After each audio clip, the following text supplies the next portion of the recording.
সুপ্রিয় শ্রোতাবৃন্দ, আমি মোহাম্মদ মাহিদুল ইসলাম। আমি আছি আপনাদেরকে নিয়ে মহানন্দা নদীর সাথে। আমি আজকে মহানন্দা নদীর গতি ও উৎস নিয়ে আপনাদের তুলে ধরব। এই মহানন্দা নদী ভারতের হিমালয়ের পাদদেশ থেকে এই নদীটি প্রবাহিত হয়েছে। পঞ্চগড় হয়ে তেঁতুলিয়া সীমানা দিয়ে চাঁপাইনবাবগঞ্জ জেলায় এসে পদ্মা নদীর সাথে মিলিত হয়েছে। মহানন্দা নদীর শিল্প বাণিজ্যের অপরিসীম গুরুত্ব রয়েছে। কেন গুরুত্ব রয়েছে? এই নদী বাহিকা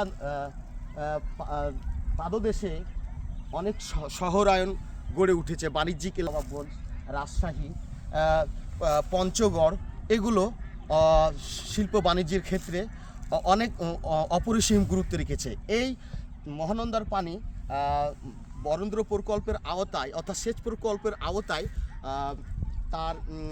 এই মহানন্দার পানি কৃষি শিল্পে বিশেষ অবদান রাখছে।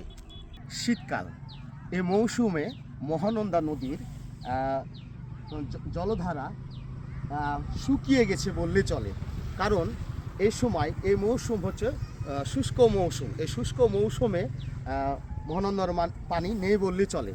হ্যাঁ, এটি আবার বর্ষাকালে এই নদী কানায় কানায় ভরে যায়।